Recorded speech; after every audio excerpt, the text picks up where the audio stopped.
இதுதான் வந்து மக்கூர்க் finishing 4th stage. இது வந்து பாண்டி மணக்குள விநாயகர். இது வந்து கோல்டு ரேக் ஒட்டந்து. முதல்ல மக் ஒர்க் பார்த்துருப்பீங்க, டிசைனிங் ஒர்க் பார்த்துருப்பீங்க. இப்போ கோல்டு ரேக் ஒட்டி அதெல்லாம் வந்து கட் பண்ணி ஒட்டந்து. இப்போ படத்தை இது முடிச்சாச்சு. இதுதான் ஃபினிஷிங் ஸ்டேஜ். ஆமாம் 7வது ஸ்டேஜ் இதுதான். இப்போ இது இந்த சைஸில் ஒரு ஒர்க் பண்ணணும் அப்படின்னா எவ்வளோ? இப்போ இந்த இதனுடைய காஸ்ட் இன்றைக்கி மார்க்கெட் ப்ரைஸ் இது. சரபோஜி மன்னர்னு சொல்லிட்டு ராஜராஜ சோழ காலத்தில் அவங்க ஏற்பட்டு இந்த கலை அழியக்கூடாது. இன்னும் அந்த ஓவியத்தில் நாங்கள் யாருமே கீழே பேர் போட மாட்டோம். மற்ற சோறு விளம்பரம் எழுதுகிற ஓவியர் மாதிரி அந்த தஞ்சாவூர் ஓவியம். ஏன்னா தஞ்சாவூர் ஓவியன்றது தஞ்சாவூருக்கு அதுதான் பிராண்டு. நம்மளுடைய ஃபாலோவர்ஸ்க்கு வில்லேஜ் ஊர்வலம்னு சொன்னாங்கன்னா கொஞ்சம் விலையை கொஞ்சம் பார்த்து பண்ணி கொடுங்க. பண்ணித்தரேன், விலையும் கம்மியாக பண்ணித்தரேன். என்னோடய பேர் ராஜு. நான் அடிப்படையிலேருந்து எனக்கு கருத்து தெரிஞ்சனாலேருந்து படம் தான் வரைஞ்சிட்ருக்கேன். கொஞ்சம் சத்தமாக பேசுங்க. இந்த தஞ்சாவூர் ஓவியம் வந்து 1996 போய் கற்றுக்கிட்டேன். 3 வருஷம் கோர்ஸ் மெட்ராஸில், சென்னையில். மீனா முத்தையான்னு சொல்லிட்டு மீனாட்சி செட்டினோட ஆட்சி, அவங்க தான் எங்களுக்கு குரு. அவங்ககிட்ட தான் அந்த வேலையை கற்றுக்கிட்டோம். 3 வருஷம் கோர்ஸ் முடிச்சுட்டு அப்புறம் எல்லாருக்கிட்டையும் வேலை செஞ்சோம். அதுக்கப்புறம் இப்போ ஒரு 25-30 வருஷமாக பிஸ்னஸ் பண்ணிட்டு. இப்போ நீங்கள் ஆரம்ப காலகட்டத்திலேருந்து தஞ்சாவூர் பெயிண்டிங் தான் பண்ணிகிட்டு இருக்கீங்களா, இல்லை இதுக்கு முன்னாடி நீங்கள் என்ன மாதிரி ஓவியராக இருந்தீங்க? சுவர் விளம்பரம் வரையிறது கோயில். ஆரம்ப காலகட்டத்தில், அதாவது இந்த ஃப்ளெக்ஸ் பேனர்லாம் வர்றதுக்கு முன்னாடி நீங்கள் வந்து ஒரு சைன் போர்டு ஆர்டிஸ்டாக இருந்தீங்க. Sign board artist. ஓகே. அது எந்த காலகட்டம்னா? அதெல்லாம் ஒரு 94, 93 அந்த மாதிரி ஸ்கூல் படிக்கிற காலங்களில் அந்த மாதிரி. ஸோ இப்போ ஆரம்ப காலகட்டத்தில் கோவிலில் இந்த மாதிரியான இடங்களில் சுவரில் வரையிறது, சீலிங்கில் வரையிறது, அப்புறம் சுவர் விளம்பரம், கடைங்களுக்கு விளம்பர பலகை ஏற்றுறது அந்த மாதிரி. அப்புறம் தஞ்சாவூர் ஓவியம் பண்ணுறது கொஞ்சம். அது எந்த காலகட்டத்தில் ஆரம்பிச்சிங்க? 94 இருந்து. ஆமாம். அப்போ கற்றுக்க ஆரம்பிச்சிங்க? சென்னையில் ஆரியபுரம் செட்டிநாடு வித்தியாசனம் சொல்லுவாங்க. அந்த ஸ்கூலில் எங்களுக்கு ஒரு 15 பேருக்கு இலவசமாக அவங்க கொடுத்த கலை தான் இது. அதை வச்சு தான் வாழறோம். ஓகே. அதுக்கப்புறம் நிறைய அதை விட பெரியவங்கள்ட்டலாம் வேலை கற்றுக்கணும். சில பெரியவங்க கற்றுக்கிட்டு இன்றைக்கி தனியாக தொழில் செய்யும். சரி, என்னென்ன மாதிரியான ஓவியங்கள் என்ன பண்ணுவீங்க நீங்கள்? தஞ்சாவூர் ஓவியம் போர்ட்ரைட்டு அந்த மாதிரி எந்த படம் பார்க்குறோமோ அதை வரைஞ்சிரும். அதுக்கு ஒன்றும் எதுவும். அதான் இப்போ ஓவிய பாணிகளில் நிறைய ஓவியங்கள் சொல்கிறாங்க. இதில் வந்து இந்த தஞ்சாவூர் ஓவியம் அதனுடைய சிறப்பு என்ன அப்படின்றத கொஞ்சம் சொல்லுங்கள். தஞ்சாவூர் ஓவியன்றது இப்போ ஓவிய கலையிலே வந்து 2வது இடத்துல இருக்குது. நம்ம தமிழ் பாரம்பரியமான ஒரு கலை. அது வந்து ரவிவர்மாவோட ஓவியம் முதன்மையாக இருக்குது. 2வதாக பார்த்திங்கன்னா தஞ்சாவூர் பொம்மை, தஞ்சாவூர் தட்டு, தஞ்சாவூர் ஓவியம். அது வந்து சரபோஜி மன்னர்னு சொல்லிட்டு ராஜராஜ சோழ காலத்தில் அவங்க ஏற்பட்டு இந்த கலை அழியக்கூடாது. அவங்க வந்து அப்போல்லாம் அந்த தாவரம், இலைகள், இயற்கையான முறையில் அந்த இயற்கை வண்ணங்களை எடுத்து செஞ்சாங்க. அப்போ வந்து கற்கள் கம்மியாக தான் இருந்தது. ஜாதிக்கல் மட்டும் வச்சு பண்ணாங்க. அப்புறம் நாகரிகம் வளர்ந்து வர அப்புறம் அதுக்கு ஏடி ஸ்டோனு, அப்புறம் அந்த கண்ணாடி ஸ்டோனு, அது ஜெய்ப்பூர் ஸ்டோனு, அதெல்லாம் நிறைய வந்துடுச்சு. அப்புறம் அதுக்கப்புறம் டெக்னாலஜி வளர்ந்தப்போ போஸ்டர் கலர்னு கேமலில் வந்துட்டு பாட்டில் கலர், அந்த மாதிரியான கலரில் அதில் பண்ண. இல்லை, அதாவது பொதுவாக ஓவியம் அப்படின்றது வந்து கேன்வாஸில் வரைவாங்க, இல்லை போர்டில் ஏதாவது ஒரு போர்டில் ஃப்ளாட் அண்ட் சர்ஃபேஸில் வரையிறது. ஆமாம். ஆனால் தஞ்சாவூர் பாணின்றது என்னென்னா அந்த எம்போஸ்டு, அதாவது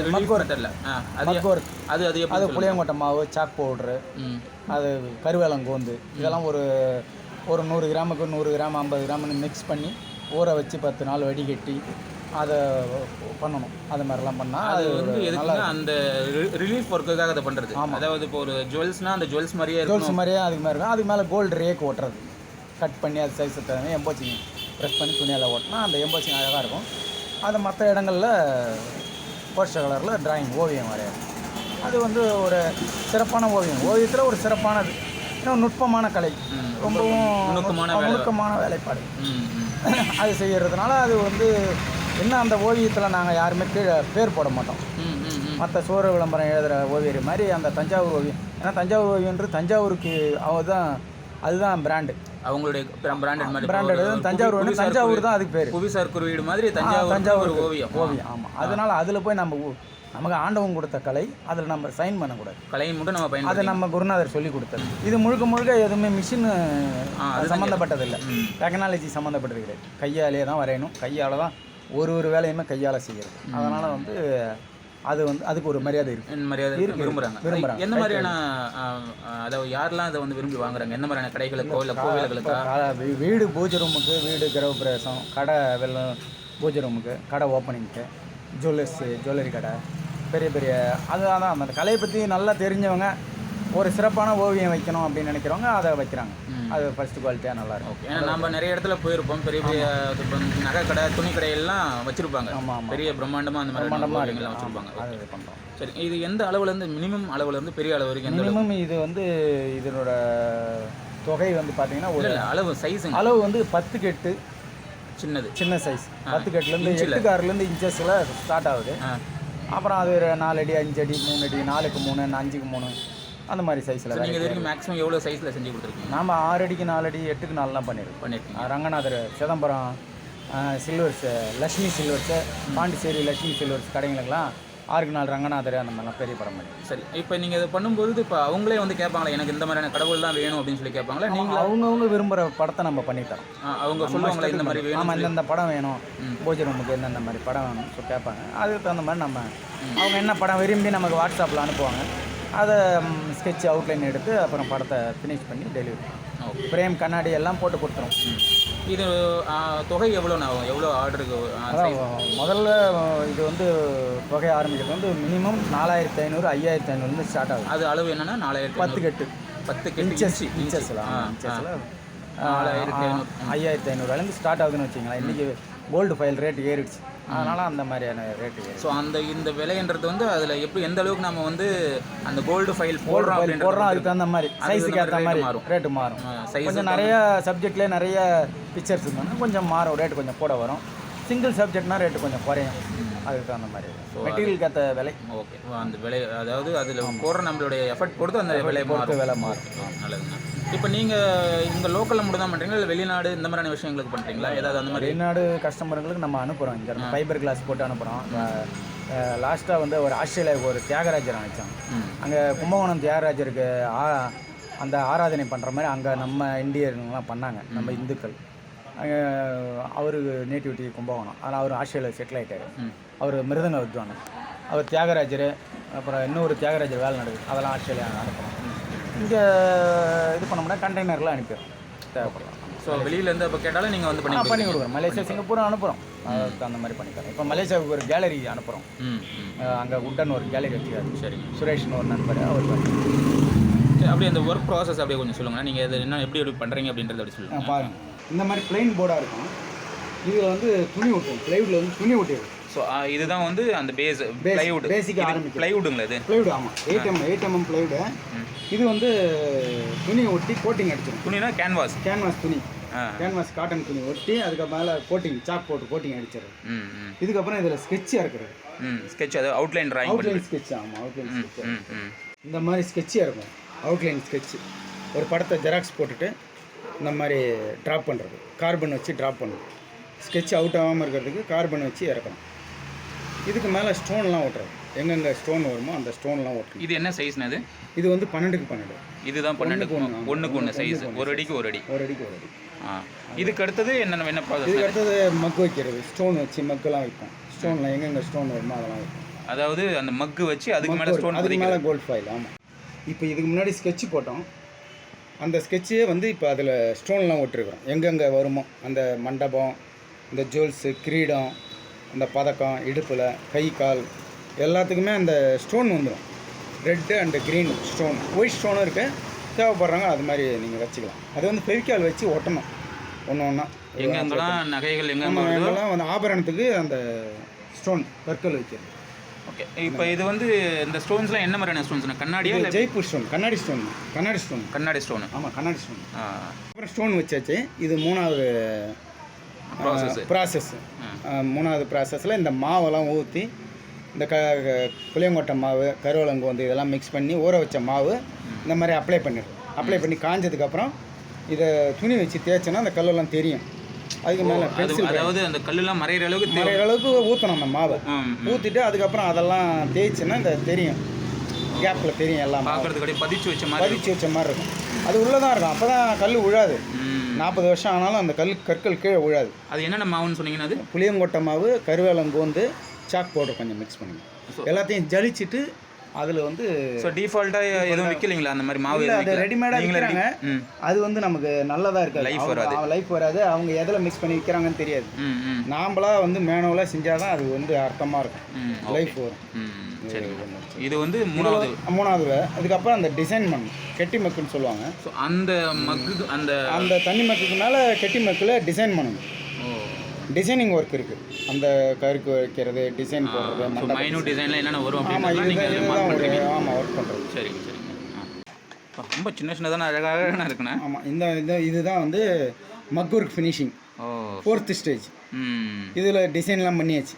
ஸோ அந்த மக் ஒர்க்லேயே டிசைன் பண்ணுறீங்க. தண்ணி மக் ஒர்க்கு மேலே அந்த டிசைனிங் ஒர்க்கு, அந்த கருக்கு வைக்கிறது, இந்த எம்போசிங், அந்த எல்லாமே. இதெல்லாம் எப்படி, என்ன எதுக்குன்னு ஏதாவது டூல் ஏதாவது இருக்குங்களா? இதில் ஒரு கோன் ஒர்க்குன்னு சொல்லுவாங்க, ஒரு பாக்கெட்டில் மெஹந்தி வைக்கிற மாதிரி. ஆமாம், மெஹந்தி வைக்கிற மாதிரினா அந்த ஸ்டைல் வராது, நம்ம பண்ணுறது வேறு மாதிரி இருக்கும், ரொம்ப மைனூட்டாக இருக்கும். ஆமாம், ஒர்க்கு நல்லா ஃபினிஷிங்காக இருக்கும். இதுவும் கொட்டிக்காத மாதிரி இந்த ரேஷியோ மிக்ஸ் பண்ணணும். கெட்டி மக், கெட்டி மக் கொஞ்சம் திக்காக இருக்கும், அதில் இந்த டிசைன் வேலைப்பாடெல்லாம் செய்யுது. இது 8x6 சைஸ்ன்னு சொல்லுவாங்க. இது வந்து விநாயகர், இது ராதாகிருஷ்ணன். இது சைஸ் என்னது? 8x6. இது வந்து பாண்டி மணக்குள விநாயகர். இது வந்து கஜலட்சுமி. இது எல்லாமே ஆர்டர் ஒர்க்கு தானே? எல்லாமே ஆர்டர் ஒர்க்கு. சூப்பர். ஓகேண்ணா. இது வந்து 5th ஸ்டேஜ், 5வது முறை நம்ம பார்க்குறோம். இது வந்து கோல்டு ரேக் ஒட்டந்து. முதல்ல மக் ஒர்க் பார்த்துருப்பீங்க, டிசைனிங் ஒர்க் பார்த்துருப்பீங்க. இப்போ கோல்டு ரேக் ஒட்டி அதெல்லாம் வந்து கட் பண்ணி ஒட்டந்து, அதுக்கப்புறம் அந்த கல் சுரண்டணும். ஊசியால் ஒரு கல் எங்கெங்கே இருக்குதுன்னு பார்த்து சுரண்டணும். சுரண்டதுக்கப்புறம் இது மாதிரி ரவுண்டாக அழகாக தெரியும். அப்புறம் இதில் லைன் கட்டணும். இந்த அடிப்படையாக தேவையான கலர்லாம், இந்த வண்ணங்களை அங்கங்கே எந்தெந்த பாடிக்கு வேண்டியது, முகத்துக்கு வேண்டிய கலர்லாம் பூசணும். அப்புறம் ஸ்கெட்சு போடுறோம், எப்படி ஸ்கெட்சு எப்படி வரும் போகும்னு போட்டு படத்தை வந்து 6வது 7வது ஸ்டேஜில் ஃபினிஷ் பண்ணுறோம். பேக்ரவுண்ட்லாம் போட்டு blue and red and blue அதுமாதிரி போட்டு ஃபினிஷ் பண்ணும். ஸோ பார்க்குறதுக்கு ஒரு தங்க தகடு அப்படியே பதிச்ச மாதிரி இருக்கும், முலாம் பூசம் இந்த மாதிரி தான் இருக்கும். தங்க ரேக்குன்னு சொல்லுவாங்க. அதுக்கு என்ன வந்து இது தங்க ரேக்கு வந்து வேறு ஆளுங்க செய்கிறாங்க. அது வந்து தேன் மெழுகு, டெல்லி வஜ்ரம், அது ப்ராசஸ், அது ஒரு வேலை. அது வந்து அரைச்சி கிரைண்டரில் அரைச்சி ஊற வச்சு அதை டே நைட்லேயே அதை விடிய காலையிலேயே அதை வந்து ஒட்டி காய வச்சு, அப்புறம் வந்து இழுப்பம் மரம் பலகையில் போட்டு, இல்லை பூர்சம் பலகை வாங்கி வச்சுருப்பாங்க. அதில் ஒரு சின்ன கல் மாதிரி இருக்கும், படிமனான கல், அதை போட்டு அது ஒரு வாட்டத்தில் தீத்துவாங்க.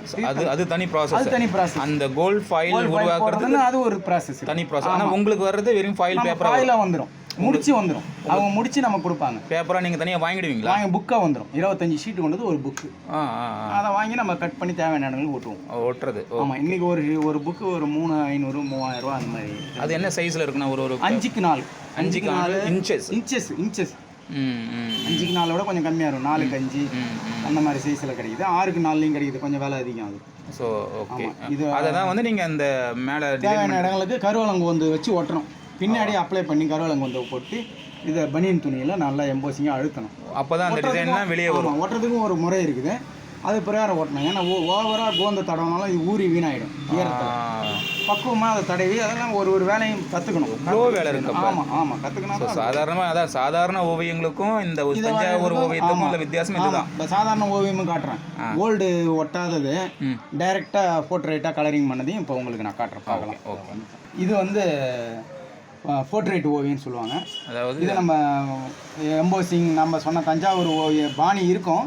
ஆனால் அதில் வந்து மக் ஒர்க்கோ ஸ்டோனோ அதெல்லாம் எதுவுமே இருக்காது. ஸோ பிளைனாக ஃபுல்லாக ஆர்ட் ஒர்க், கலர் ஒர்க் தான். பாயிண்ட் ப்ரஷ் வச்சு பண்ணுறது. ஸோ ஆனால் மைனூட்டான ஒர்க். ஆனால் தஞ்சாவூர் பாணியில் டிராயிங் ஒர்க்காக பண்ணியிருக்கோம். கோல்டு ஃபைல் ஸ்டோன் எதுவுமே கிடையாது. டைரெக்டாக பெயிண்டிங் போஸ்டர் கலரில் பண்ணியிருக்கோம்.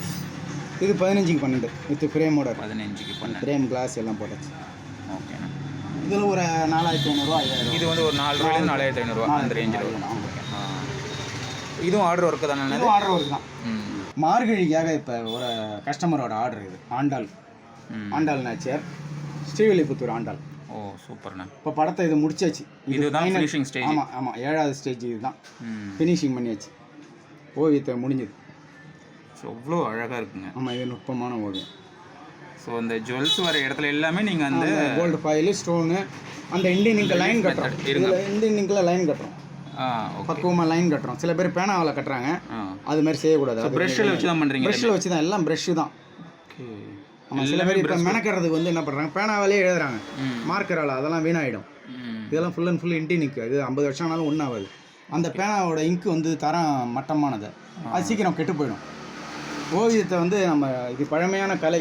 ஸோ இந்த பூக்கள் டிசைன் நீங்கள் கலர்ஸ் யூஸ் பண்ணுறீங்க. அந்த வண்ணங்கள் என்ன வண்ணங்கள்? எல்லாம் போஸ்டர் கலர் தான். போஸ்டர் கலர் ஆமாம். Water based. ஆமாம், வாட்டர் பேஸ்டு தான். 000 ப்ரஷ்ஷு, 1ஆம் நம்பர் 2ஆம் நம்பர் அந்த மாதிரி தூரி. ஸோ ரொம்ப மைனூட்டான ப்ரஷ் வச்சு நீங்கள் ஒரு பெண்ணில் வரைஞ்ச மாதிரியே வரைஞ்ச மாதிரி, அதை விட ரொம்ப ஷார்ப்பாக இருக்கும். பேனாவில் கூட கொஞ்சம் திக்காக இருக்கும். அதெல்லாம் இந்த பழத்தட்டு, தர்பார் கிருஷ்ணன் இவர். ஸோ இப்போ இது வந்து ரெடி டு ஃப்ரேம், அதாவது ஃப்ரேம் இல்லாமல் இருக்கு. இப்போ ஃப்ரேம் கிளாஸோட போட்டு கொடுத்துருவோம். ஃப்ரேம் கிளாஸ் போட்டு நீங்கள் டிஸ்பேச் பண்ண வேண்டியது, டெலிவரி கொடுத்துருவாங்க. ஓகே. இப்போ இது வந்து என்ன அளவுனா? இது வந்து 24x18 சொல்லுவாங்க, 2க்கு 1.5. இப்போ இது இந்த சைஸில் ஒரு ஒர்க் பண்ணணும் அப்படின்னா எவ்வளோ? இப்போ இந்த இதோடைய காஸ்ட் இன்னைக்கு மார்க்கெட் ப்ரைஸ் இது 22,000. 22,000. ஸோ இது வந்து அது காலத்துக்கு தகுந்த மாதிரி ரேட்டு மாறும். அந்த மாதிரி ரேட்டு மாறும். விலைவாசி ஏற ரேட்டு கூடி வருது. ஆமாம், நாங்கள் இதை வெறும் 12,000 14,000 கொடுத்தோம் கற்றுக்கிற காலங்களில். அது பெரிய ரேட்டு. இன்னைக்கு 22,000 10,000 கூடி போச்சு. இன்னும் ஃபியூச்சர் தரமாக இருக்கும். இதெல்லாம் ஃபஸ்ட்டு குவாலிட்டி, வீணாக போகாது. இந்த 50 வருஷம் இதுக்கு கேரண்டி. ஸோ இதனோட லைஃப் டைம் 50 இயர்ஸ் தாராளமாக இருக்கும். அதுக்கு மேலேயே இருக்கும். இது எவ்வளோ ஓல்டு ஆகுதோ அவ்வளோ அதுக்கும் பெருமை, மதிப்பீடு கூடும். ஸோ இந்த வண்ணங்களும் வெளுக்காது. இது வந்து மீனாட்சி 12க்கு 10 சைஸு. இது வந்து திருச்செந்தூர் முருகர். இது வந்து தீபாவளி பூஜான்னு சொல்லுவாங்க, பூஜை ரூம் வைக்கிற படம். ஸோ பூஜை ரூம் உங்களுக்கு அதுவும் பண்ணித்தரோம். ஸோ வீட்டுக்கு பூஜை ரூம், பூஜை ரூமுக்கு, கடைக்கு எல்லாத்துக்குமே பண்ணுறோம். இது அளவுனா இது வந்து 12க்கு 14 வரும். ஓகே. இது வந்து ஆஞ்சநேயர். இது வந்து இது drawing direct painting work. Okay okay. கொஞ்சம் அது நம்ம வரைஞ்சது தான். ஸோ இதுதான் நீங்கள் பயன்படுத்துகிற வண்ணங்கள்? இதில் ஓவியங்கள் இதுதான் வண்ணம். எல்லாமே கேமல் எல்லாம் கம்பெனி பெயிண்ட், போஸ்டர் ஒயிட் எல்லாமே. இதெல்லாம் நுட்பமாக வரைகிறதுக்கு இந்த ஓவியங்கள், இந்த கலர் தான் நல்லாயிருக்கும். தூரிகை இது 000 1ஆம் நம்பரு 0 இந்த மாதிரியான ஓவியம் கொஞ்சம் நுட்பமாக இருக்கும். ஸோ ரொம்ப மைனூட்டான வேலைக்கு. ஆமாம், இதெல்லாம் வாஷிங்க்கு, இதெல்லாம் வாஷிங் ரஃப் ஒர்க்குக்கு, இதெல்லாம் ஃப்ளாட் ஒர்க்கு. இது இந்த தூரிகைலாம் சைனா ப்ரஷ்ன்னு சொல்கிறாங்க. இப்போ இது கடைகளில் ஆர்டிவேர்ஸ் பெயிண்ட் கடையில் கிடைக்குது. இது வேறு கிடைக்க மாட்டேங்குது. ஆமாம், சைனா. இது வந்து 000 00 0 1 இந்த மாதிரி தூரிகையை வச்சு தான் நம்ம படம் வரைகிறோம். ஓகே. இப்போ உங்களை காண்டாக்ட் பண்ணணும், இப்போ நீங்கள் உங்களுக்கு ஏதாவது இந்த மாதிரி இப்போ எங்கள் ஃபாலோவர்ஸோ இல்லை எங்கள் சப்ஸ்கிரைபரோ பார்த்துட்டு உங்களை கம்யூனிகேட் பண்ணணும் அப்படின்னா கடலூர் மாவட்டம் பண்ருட்டி, இங்கே முகமது நபி தெரு கடை வச்சுருக்குறோம். யாரை கேட்டாலும் சொல்லுவாங்க, பண்ருட்டி வந்து நீங்கள் ஆர்ச்சி கேட் இருக்கும், பாரம்பரியமான ஆர்ச்சி இருக்கும். அங்கே இறங்கிட்டு என்னோட தொலைபேசி நம்பருக்கு ஃபோன் பண்ணாலும் நான் வந்து நீங்கள் வந்து வெளியூர்களுக்கு நம்ம பண்ணித்தரோம். பார்சல் அனுப்பிடுறோம், டேமேஜ் இல்லாமல் எல்லாருக்கும் அனுப்பிடுறோம். ஸோ கண்டிப்பாக நம்மளுடைய ஃபாலோவர்ஸ்க்கு வில்லேஜ் ஊர்வலம் சொன்னாங்கன்னா கொஞ்சம் விலையை கொஞ்சம் பார்த்து பண்ணி கொடுங்க. பண்ணித்தரோம், விலையும் கம்மியாக பண்ணித்தரோம். அதுக்கு தகுந்த மாதிரி நீங்கள் நல்ல ஒரு ஓவியத்தை நம்மக்கிட்ட வாங்கிக்கலாம். இந்த வீடியோவை பார்க்குற ஃபாலோவர்ஸ், இந்த நண்பர்கள் அனைவருக்கும் உங்களுக்கு என்ன மாதிரி ஓவியங்கள் தேவை, எப்படிப்பட்ட ஓவியங்களானாலும் நம்ம வரைஞ்சி கொடுக்குறோம். இயற்கை காட்சி, தெய்வ படங்கள், அப்புறம் நம்ம சகோதரர் அப்பா அம்மா படம், போர்ட்ரேட்டு, என்ன மாதிரியாக இருந்தாலும், என்ன மாதிரி விலையில இருந்தாலும் உங்கள் விலைக்கு ஏற்ற மாதிரி நான் அழகாக ஓவியத்தை வரைஞ்சி கொடுக்குறோம். ஸோ உங்கள் கான்டாக்ட் நம்பர் அதை தான் நினைக்கிறேன், அந்த போர்டில் போட்டுருக்கீங்க. போர்டிலே போட்டுருக்கோம். இதுதான் நம்ம கடை விளம்பரம் பலகோடு. ஆமாம்.